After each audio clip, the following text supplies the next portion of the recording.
Olá, eu sou o Eduardo Moreira, eu tenho um canal do YouTube, é muito fácil, é Eduardo Moreira. Mas eu queria convidar você para assistir esse vídeo aqui no 247. E é claro, se inscreva lá no meu canal e aqui também no 247. Olá, bom dia todo mundo. Bem-vindo a mais um vídeo desse ambiente aqui de casa. Há tanto tempo que eu não piso aqui em casa, né? Eu vou passar ainda um bom tempo sem pisar aí nas próximas semanas e meses, muitas viagens marcadas aqui pelo Brasil, fora do Brasil também, muitos encontros, muitas palestras, muitas participações em audiências públicas, em comissões, eu tentando aqui com a saúde que Deus está me dando poder contribuir para esse processo todo. A saúde esses dias não tem estado muito boa, por isso eu não tenho gravado muitos vídeos. Entrei nos antibióticos aí nos últimos dias para ver se o negócio melhora, né? Muita sinusite, a voz vocês devem estar sentindo que está meio fanha, meio carregada. Mas mesmo assim eu achei importante hoje a gente bater esse papo, né? Foi veiculado anteontem, se não me engano, a entrevista que eu tive com Ciro Gomes teve uma repercussão assim muito grande, muito boa repercussão, assim, mensagens de muita esperança que eu ouvi das pessoas. Foi uma coisa muito bacana de perceber assim como o terreno está fértil para mensagens que sejam mensagens assim, até de certa forma didáticas, mas ao mesmo tempo que mostrem caminhos, né? Então isso foi muito bacana, muito rico, e eu queria agradecer a essas milhares de mensagens, e não é exagero dizer que foram milhares de mensagens, agradecer ao Ciro Gomes pelo espaço também. E um ponto interessante dessas mensagens, e até foi bacana porque logo no dia seguinte, ontem, né, eu fiz um bate-papo grande com a Jandira Fegali, deputada federal do PCdoB, hoje considero uma amiga, considero uma pessoa genial, assim. Ver assim, eu sou um cara hoje em dia muito observador, né? Eu gosto até de falar, as pessoas falam, pô, você não é de nenhum partido político, você não vai se filiar, você quer ser candidato a quê? Eu digo, eu não quero ser nada, eu quero ser voz e eu quero ser ponte, assim. E eu acho que se eu me dedicar a estudar, a conhecer os problemas do país e a estar aberto, assim, para o bom diálogo, eu posso dar uma parcela de contribuição para ser voz para aquilo que precisa de voz no país e ao mesmo tempo para ser ponte daqueles elementos que de certa forma estão rachados e que poderiam fazer tanto pelo país se estivessem assim unidos. E é bacana, depois de veicular uma entrevista como aquela do Ciro Gomes, veicular uma da Jandira e fazer um post sobre uma outra coisa no dia anterior, ver que realmente tem um grupo de pessoas que se sensibiliza e se enche de esperança com essa possibilidade de pontes, né? Mas ainda existe um grupo muito grande de pessoas que... e eu, veja bem, aqui não vai nenhum julgamento, nenhuma culpa em cima dessas pessoas, nenhuma acusação, simplesmente uma constatação de um observador que ainda vê essa nossa realidade de uma forma muito pessoal, assim, uma forma muito personalizada, né?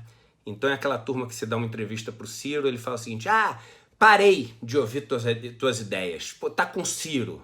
Aí tem aquela turma que no dia seguinte você faz uma entrevista com a Jandira, fala assim, o quê? Jandira? Comunista? Não vou nem ouvir. Poxa, tava gostando de você até ontem. Aí se você fizer uma coisa com algum deputado, outro dia eu fiz com o deputado André Janones, né? Que é um deputado de um partido mais assim de centro, um cara que me recebeu super bem, foi super bacana, deu um super espaço, tem assim, milhões de seguidores, o número é da ordem de milhões mesmo nas redes sociais. E aí um monte de gente, pô, agora calma aí, com Janones, cuidado com esse cara. Então, veja bem, gente, eu acho bacana a gente trazer isso, e aí eu queria trazer para vocês um aprendizado que eu tive nessas vivências com as comunidades mais pobres com as quais eu estou passando algumas temporadas. E aproveitar para falar o seguinte, eu tomo muito cuidado quando eu falar das temporadas que eu passei com essas pessoas, para de forma alguma querer parecer assim, utilizando essas experiências para algo que se reverta para mim, para Eduardo. Não, eu quero usar essas experiências, algo que eu tive e que, enfim, foi uma experiência única na minha vida, e poucas pessoas acabam tendo essas experiências, para poder não deixar morrer essa semente comigo e poder passar para outras pessoas e vocês poderem, de certa forma, receber um pouco desse aprendizado que eu tive com essas pessoas. Eu falo muito, depois dessas vivências, né, que no Brasil a gente tem algumas pessoas que estão querendo aprender sobre os pobres, né? Mas ninguém quer aprender com os pobres. Eles têm muito, muito, muito, muito a ensinar, né? E uma das coisas que eu aprendi com eles, e é essa mensagem que eu queria trazer no vídeo de hoje, é a grande diferença, a enorme diferença entre ter que pensar igual e querer o bem do outro. São duas coisas completamente diferentes. E o que eu vejo nas mensagens é o seguinte: muitas vezes as pessoas, ainda com aquela necessidade, talvez uma necessidade de uma insegurança que o mundo acaba nos fazendo ter, esse mundo que nos assola de informações, nos põe cheio de medo, e nos põe assim, com pouquíssimo autoconhecimento, né, muito superficial, a gente acaba nessa insegurança querendo assim, escolher pessoas com as quais a gente se prende, a gente se fixa, a gente se compromete de uma forma, por um lado, em termos de conhecimento superficial, mas na outra, em termos de, assim, de comprometimento, de estar junto para qualquer coisa, absolutamente profunda, o que é meio que sem sentido o negócio, mas acaba acontecendo. E aí a gente quer ouvir aquele cara que confirma aquilo que a gente fala, ou aquilo com o qual a gente já se comprometeu, a opinião com a qual a gente se comprometeu. E qualquer um outro, não é que ele não é legal, ele é detestável, ele é abominável, ele deve ser evitado a qualquer custo. E aí a gente começa, ou com a difamação, ou com todos os outros adjetivos que a gente usa para desqualificar a pessoa, e etc. E olha que curioso, quando você vai numa comunidade mais pobre, numa comunidade do Movimento dos Trabalhadores Sem Terra, por exemplo, ou numa vila que você tem no sertão do Nordeste, etc. As pessoas não pensam igual, não. As pessoas gostam de candidatos diferentes. Apesar, claro, dessas pessoas serem pessoas que têm pensamento mais de esquerda e etc., você encontra pessoas que votaram em candidatos de direita. Mas todo mundo está preocupado com o bem do grupo deles.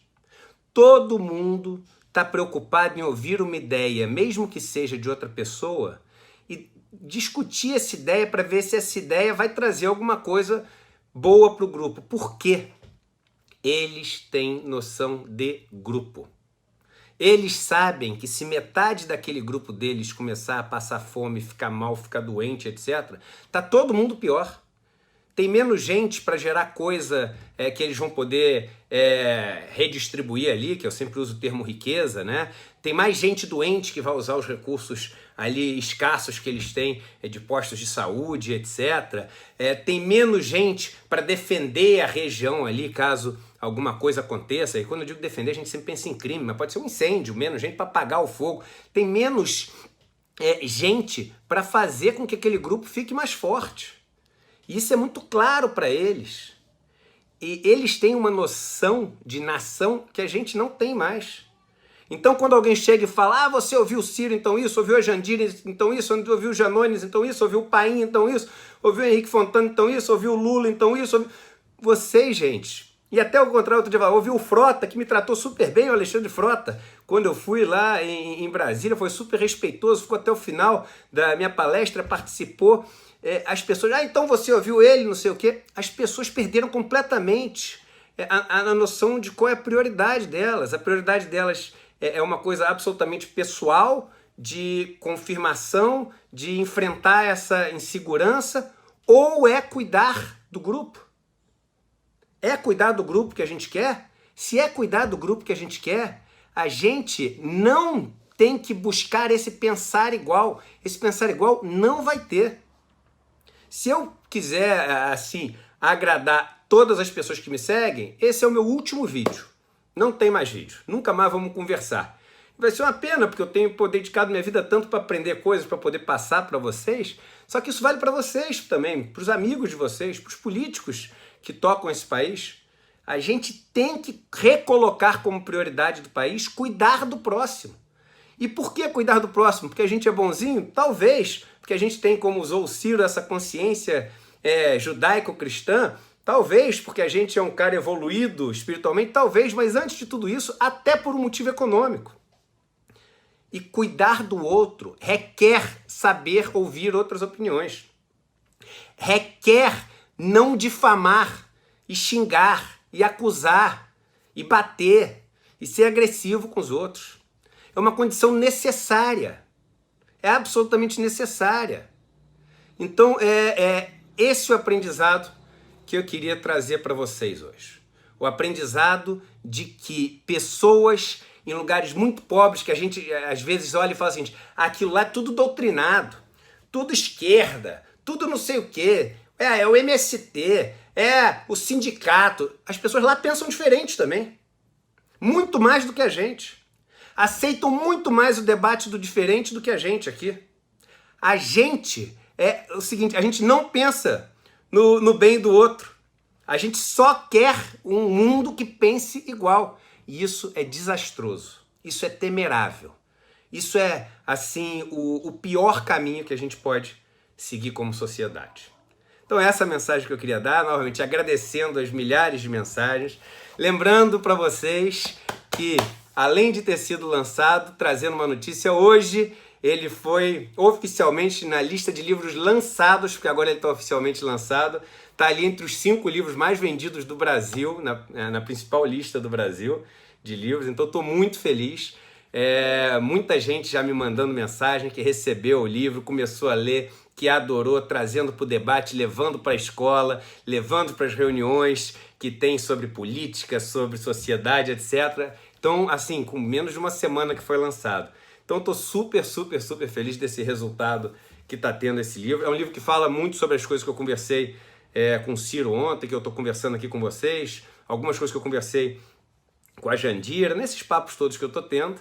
E vou até deixar o link aqui embaixo, né? Quem ainda não comprou e quiser comprar, tem o link aqui embaixo para vocês poderem comprar esse livro Desigualdade. É um livro super barato e acaba sendo, de certa maneira, uma coisa que muita gente me falou, conversa com o Ciro foi uma aula de economia.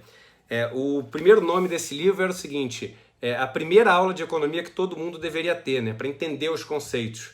Mas aí você começa a falar desses conceitos todos, é inevitável, morando no Brasil, chegar nesse tema de desigualdade. Mas ele é, antes de tudo, uma grande conversa sobre os conceitos econômicos e vocês estão todos convidados não só a ler, mas depois poder debater aí e participar dessa caminhada, tá bom?